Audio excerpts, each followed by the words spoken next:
ijtimoiy tarmoqlar orqali sizlarga juda yaxshi tanish bo'lgan doktor Ischanov bilan Ischanov degan doktor ijtimoiy tarmoqlarda doktor Ischanov nomi bilan mashhur o'zbek shifokori. Assalomu alaykum hurmatli kanalimiz tinglovchilari, sizlar bilan yana doktor Ischanov. Mana bu hayotda odamzod hamma narsani bilib, ko'rib qiladigan bo'lsa, anchagina hayot sifati yaxshi bo'ladi-da. Ko'pchiligingiz mendan yaxshi tushunasizlar. Bu hayotda farzand tarbiyalash juda ham bir murakkab, mashaqqatli bir vazifalardan biri hisoblanadi. Farzand tarbiyasi deganda ko'p narsani tushunsa bo'ladi. Eng avvalo ota-onani bo'ynidagi katta bir mas'uliyat har bir farzandini voyaga yetganicha sog'lomligini ta'minlab berish, sog'lig'ini mustahkam qilib yetkazib berish, toki mana shu o'z farzandi o'ziga javobgarlik hissini topgunicha, o'ziga javobgarlik hissi uyg'ongunicha, voyaga yetib, endi ota-ona men o'zimni o'zim eplay olaman degunicha, ota-onani barchani burchi ham farzi o'z bolalariga mehribonlik ko'rsatish, ularni sog'lig'iga sog'liq qo'shish, sog'lig'ini bir muntazam ravishda marom ushlab turish. Shunday ekan, bu o'g'il bolani-ku bir amallab eplab olsa bo'ladi. Qornini to'yg'izib, ustini but qilib tursa, sekin katta bo'laveradi o'g'il bola. Lekin qiz bolalarga qaraydigan bo'lsak, ularni ham jismoniy nozikligi, ham psixologik nozikligi, ham jinsiy nozikligi birmuncha ota-onalarga, ayniqsa yosh onalarga ozgina bir og'irroq mas'uliyatni bo'yniga yuklab qo'yadi. Shunday holatlar bo'ladiki, jinsiy muammoli vaziyatlarga uchrab qolishi mumkin qizaloqlari tomonidan. Endi hozirda mana bizlarga akusherstvo ginekologiya yo'nalishi bo'yicha, jinsiy muammolar bo'yicha turli xil kasalliklar bilan ayollar murojaat qiladi. Nafaqat bizga, barcha ginekologlarga. Ana shu ayollarning murojaatini negizida ko'pchiligida bepushtlik bo'lib turadi-da. O'z vaqtida farzand ko'ra olmaslik. 50% dan ko'p tashxislar bolaligida orttirib olingan. Bolaligida bachadoni yaxshi rivojlanmagan, bolaligida katta infeksiyalarga chalingan, qizaloqlik davrida jinsiy yaxshi rivojlanmay qolgan, qizaloqlik davrida qandaydir travma olgan. Mana shu muammolarni kamaytirish uchun hozirdagi ko'zlarimizni nuri bo'lgan, nuri diydalarimiz, kichkina yosh qizaloqlarimiz kelgusida farzand muammosiga uchrab qolmasligi uchun hozirdan ularni jinsiy gigiyenasiga qattiq e'tibor bergan ma'qul. Jinsiy gigiyena deganda ota-ona tarafdan, ayniqsa ona tomonidan yosh go'dak qizlarini jinsiy parvarish qilish juda ham katta e'tibor beringlar. Ertaga ko'z ochib yumguningizcha qizingiz katta bo'lib qoladi. Voyaga yetadi, turmushga berishingiz kerak. Turmushga bergandan keyin agar 1 yil o'tib bo'yida bola qolmay tursa, u qizga ham ijtimoiy, ham ma'naviy, ham psixologik zararlar kelishni boshlaydi. Buni oqibatda ota-onaga ham gap so'z kela boshlaydi. Ajralishlar bo'ladi, urush janjal bo'ladi. Keling, mana shunday muammolar kamayishi uchun qizlaringizni jinsiy gigiyenasiga yoshligidan juda ham katta e'tibor berib parvarish qiling. Shuning uchun men sizlarga bir nechta jinsiy gigiyenaga takliflarni, tushunchalarni va tavsiyalarni berib o'taman. O'z o'rnida qizlaringizni tarbiyalashda, jinsiy parvarish qilishda agar as qotib qolsa, men xursand bo'laman. Yaxshilab eshitib oling. Alohida e'tibor bilan yosh go'daklarimizga jinsiy parvarishga tavsiyalar. Yosh go'dak qizlarni jinsiy yetilgan qizlardan, ya'ni o'smirlik davriga o'tib olgan qizlardan ko'ra birmuncha farqi bor. Aytaylik, 8 yoshidan jinsiy rivojlanishni boshlaydi normada qizaloqlar. Shunga qadar mana bu go'dak qizlarimiz juda ham nozik bo'ladi. Nega bunday? Birinchi navbatda ularning tashqi jinsiy a'zolari yaxshi rivojlanmagan va yaxshi himoyaviy qobiqqa ega bo'lmaydi. Tashqi kichik jinsiy lablari yaxshi rivojlanmagan bo'lganligi uchun qiniga darhol har qanday infeksiyalar, har qanday mikroblar o'tib olishi mumkin. Mana shu qin orqali qizlik pardani o'rtasida hayz keladigan paytda chiqadigan qonni kichkina teshikchasi bor. O'shani orqali ichkariga darhol bachadoniga ozgina infeksiya o'tib olsa, Xudo ko'rsatmasin, detskiy matka degan kasalliklar mana shu yoshligida, qizaloq go'daklik paytida yashirin infeksiyalarga chalinishi oqibatida gipoplaziyaga uchrab qolishi, rivojlanmay qolishi juda ham og'ir kasalliklar. Ikkinchidan, ularda hali ayollik gormonlari uncha yaxshi rivojlanmagan bo'ladi, ishlab chiqilmaydi. Neestrogenizirованная тонкая слизистая оболочка deydi. Bu degani shilliq qavati mana shu tashqi jinsiy a'zolarni himoya qilib turadigan katta ayollar katta yoshga o'tganda, umuman voyaga yetganda har bir qizlarga gormonal ham himoya moddalar ishlab chiqariladi. shilliq qavatiga yoyilib, ularni mustahkamligini ta'minlab turadi. Bechora bu go'dak qizaloqlarimizda hali unchalik rivojlanmagan bo'lgani uchun jinsiy gormonal himoya yo'q bo'ladi. Buni ham inobatga olish kerak. Eslatib o'tmoqdaman, nega mana shu 8 yoshgacha bo'lgan qizlarimizni juda ham jinsiy parvarishiga qattiq ahamiyat berishimiz kerakligini eslatib o'tmoqdaman. Ularning yiqilib tushishlaridan, ularni travma olishlaridan juda ham katta e'tibor bilan ehtiyot qiling. Mayli mana shu o'zlarini qiziquvchanligi bois qandaydir jismoniy o'zlarini qizlik pardasiga yoki jinsiy a'zolariga zarar yetkazib qo'ymasligi uchun katta ehtiyot bo'ling. Mana endi tavsiyalar. Gigiyenaga qo'shimcha har bir ota-ona o'zini onalaridan, momolaridan jinsiy parvarishga bilimlarini o'zlashtirib oladi. Sekin qizaloqqa chekkada hech kim yo'q joyda onasi normada tushuntirib yuboradi. Qizim, mana bu qilish kerak, mana bunaqa qilish kerak deb tushuntiriladi. Ayniqsa 5 yoshgacha bo'lgan qizlarimizga unaqa shaxsiy gigiyenalarni tushuntirib o'tirganning ko'pincha foydasi yo'q. Chunki ular go'dak, hali nozik bolalar, hali aqlan ham unaqa o'zini o'ylaydigan, o'zini kelajagini o'ylaydigan bola bo'lmaydi. Shuning uchun ota-onalar bu mas'uliyatni o'zini qo'liga olish kerak. Birinchi tavsiya: tungi kiyimlari keng va iloji boricha bo'sh bo'lishi kerak. Iloji boricha tungi kiyim nashnoshkalarda yotqizishga urining. Bunda ishtonchalar, xuddi o'g'il bolalarning trikoga o'xshagan kiyimlarini kiydirmaslikka harakat qiling. Iloji boricha tunda issiq ko'rpasini tagida jinsiy siqib turmaydigan ashnoshka, yumshoq belyo, ichki belyolarda yotsa bo'ladi. Yoki bo'lmasam juda ham keng bo'lgan pijamali yumshoq ishtonlarni tungi kiyim sifatida kiygazib yotqizsangiz bo'ladi. Bu hayotda odamlarning deyarli 30-40% hayoti uyquda, to'shakda o'tadi. Ayniqsa bolalarimizda. Bu to'shakda yotgan vaziyatiga ham juda qattiq e'tibor berishimiz kerak. Negaki har bir qattiq kiyimlar, qandaydir noto'g'ri sintetika kiyimlar tuni bilan tashqi jinsiy a'zolarini zararlab qo'yishi mumkin. Ikkinchi tavsiya: ichki kiyimlari, oddiy qilib aytganda, trusichalari 100% xlop bo'lishiga e'tibor bering. 100% paxta. Paxtadan tayyorlangan falon foiz, tugan foiz deb etiketkasida yozilgan bo'ladi.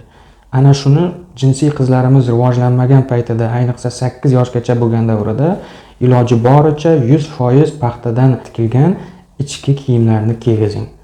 Bular muhim, juda ham muhim. Uchinchi tavsiya: har safar jinsiy kiyimlarini almashtirganingizda, ana shu kiygizishdan oldin bu ichki kiyimni yuvgan bo'lasiz-ku. Yuganingizdan keyin iloji boricha sodasi, sovunini, kir yuvish kukunlarini umuman unda yuqib qolmasligi uchun 2-3 marotaba oddiy iliq suvga yaxshilab chayishingiz kerak. Shuni ham esdan chiqarmang. Har bir mana shu kimyoviy moddalar tashqi jinsiy a'zolariga tushaverishi bu kelajakda tashqi jinsiy lablari bilan muammolar olib kelishiga, ularni katta bo'lib ketishiga sabab bo'lishi mumkin. Keyingi tavsiya: 8 yoshigacha qizlarimizni iloji boricha tor kiyim kiygizmang. Ayniqsa lasinalar, leginslar, mana shunaqa tor bo'lib turadigan, ayniqsa jinsiy a'zo tomoniga tor bo'lib turadigan kiyimlarni, kolgotkilarni kamroq kiygizing. Keng ishtonchalarni kiygizib qo'ying. Yoshligimizdan, urf-odatimizdan kelayotgan, esingizda bo'lsa, mana shu momolarimizni qadimgi kinolarida atlaslardan bir chiroyli qilingan qizlarimizni ishtonchalari bo'ladi. Keng turadi, svobodniy. Ana shular bekorga kiygizmagan. Hozir biz zamonaviylashib ketyapmiz deb 8 yoshgacha bo'lgan qizlarimizni har xil aktrisalardagi o'sha tor bo'lib figurasini ko'rsatib turadigan kabi kiyintirib qo'yapti. Ko'p qizlarimizni e'tibor berib qaraymiz. Shunga ham juda katta e'tibor berishingizni so'rardim. Tor kiyimlardan qanchalik qizlaringizni olib qochsangiz, shunchalik jinsiy muammolardan qizingizni yiroqlashtirgan bo'lasiz. Kechalari 2 marotaba o'zingizga budilnik qo'yib bo'lsa-dan, qizlaringizni toki 6 yoshigacha tagini yaxshilab tekshirib turing. Bilmasdan siyib-siydigida qolib ketmasin. Bu ertaga kuchli jinsiy shamollashlarga, kuchli psixologik travmalarga olib keladi. Shunday ekan, toki 5 yoshigacha, 6 yoshigacha o'zingizga odat qilib oling. Sekin uyg'onib, mana shu jinsiy tomonlari siyilmaganmi, siyib qo'ymaganmi?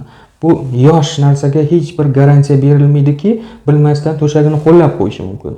Lekin mana shu to'shagini qo'llab qo'yaversa, 3-4 marotaba takrorlansa-da, o'zini muzdek siydik ichki kiyimida yotib qolsa, keyinchalik to'g'ridan-to'g'ri nochnoy eneroyas, tunda o'zini siydigini ushlab qola olmaydigan tashxisga kelib qolishi mumkin.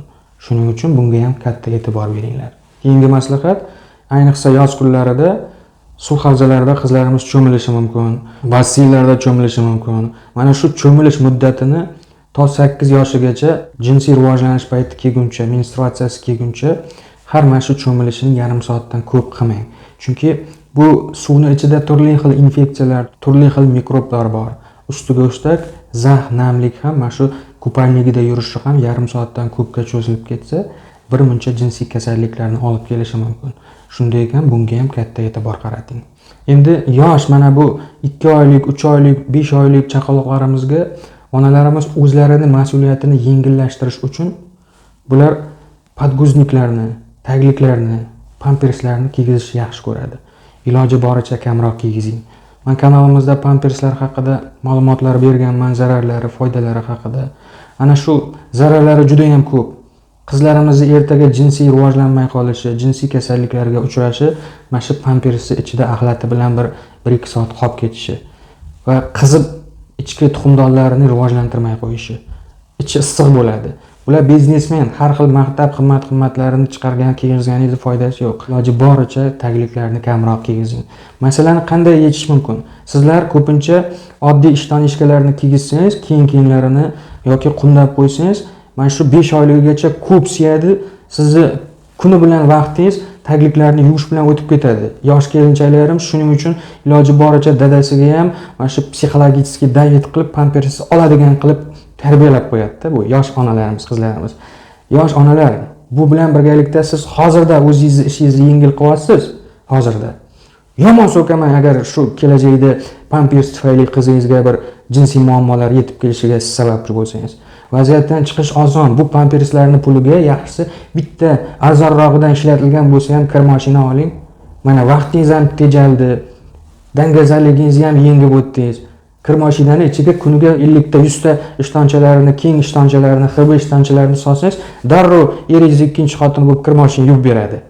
Shunday ekan, bu tagliklarga ketadigan pullarni hammasini hisoblab chiqsangiz, ikkita kir mashinani, yangi kir mashinani pulini sarflab qo'yasiz. Bolangiz 6-7 oylik bo'lgunicha. Demak, bolaga tagliklarni qanchalik ko'p qiygizsangiz, ayniqsa qizlarga ham bu jinsiy zararlarga olib keladi.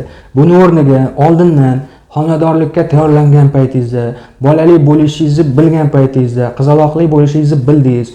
Keling, yaxshisi ertaroqdan adasi bitta kir mashina olib bering, ham vaqtimiz tejaladi. Ham kelajakda mana shu kamroq pamperslarni kiygizib, jinsiy muammolardan qizaloqlarimizni hozirdan saqlab qolamiz deb adasiga tushuntirsangiz, hamma tushunadi bu narsalarni. Demak, pamperslarni kam kiygizish uchun ko'proq yumshoq ishtonchalari bo'lishi va ishtonchalari har kun 12 tadan 15 tadan siyib qo'yganida ham darrov o'rniga o'rin kelib turishi uchun kir mashinani olib qo'ygan ma'qulroq. Tushundingizmi? Keyingi maslahat, kun aro qizlaringizni har qanday yoshida, masalan, o'zini o'tirib tiklab oladigan, svobodniy o'tira oladigan vaqt keladi-ku. Go'daklik 6 oyligidan endi normal o'zini boshqarib o'tirishni biladi.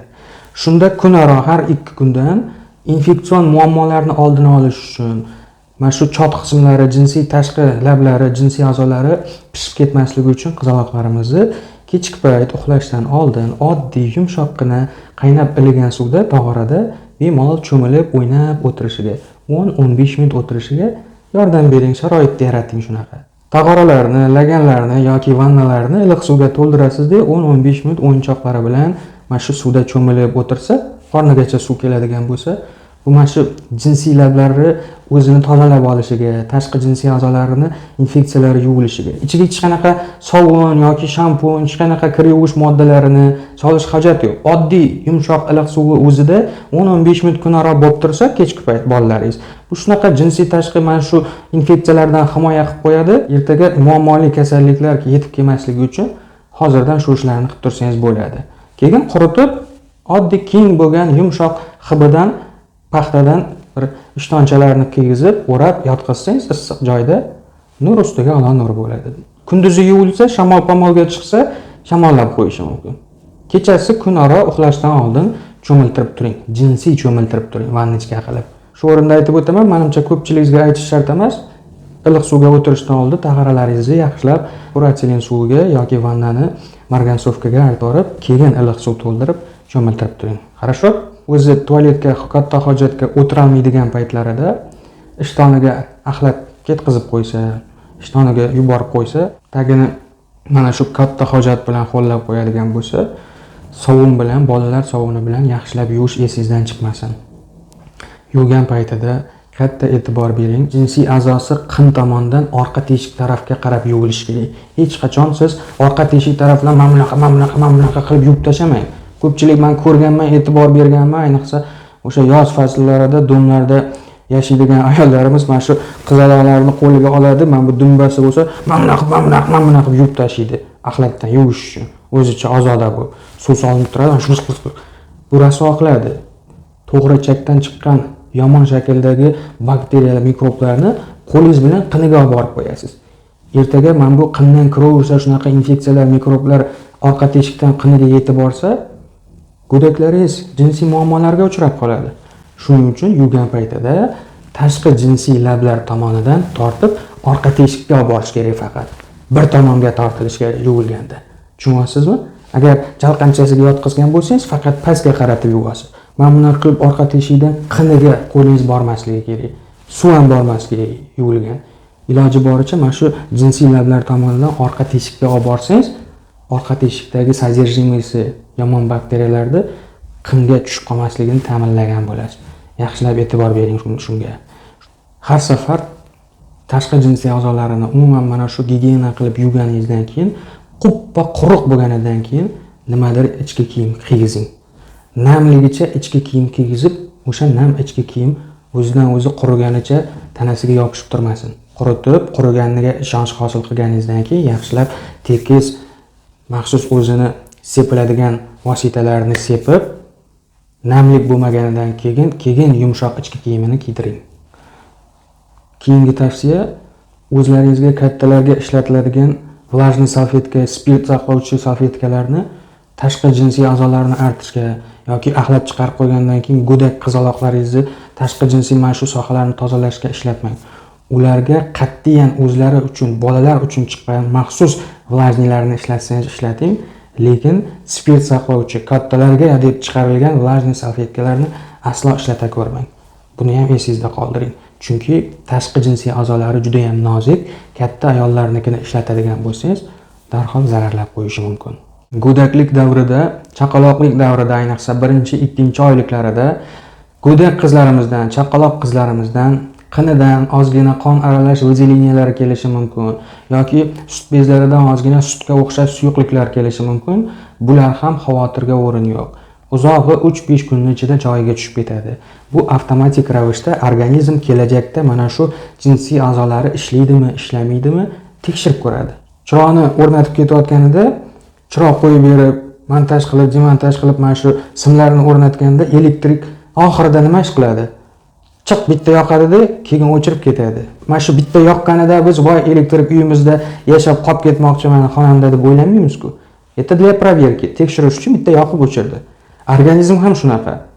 Qizaloqlarimizni jinsiy mana shu ichki выделениyalar kelishini, bachadoni yaxshi ishlayaptimi bilish uchun qonli ozgina menstrual sikl hayzga o'xshash shilimshiq moddalar kelib turadi.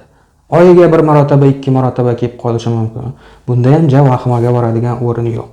Agar ko'p miqdorda keladigan bo'lsa, haqiqatdan ichki kiyimlari ho'l bo'lib, mana shu qon aralash shilimshiq moddalar bilan bo'lib qolsa, u holda bolalar ginekologiga uchrashishingizga to'g'ri keladi. Lekin bunday hollar kamdan kam bo'ladi. Shunday ekan, ko'krak bezlari kichkinalik go'daklik paytida shilimshiq modda chiqishi, bularning hammasi ertaga bu ona bo'la oladimi? Bu ona bo'lishiga hozirdan organizmni o'zi avtomatik tarzda tekshirayotganidan dalolat beradi.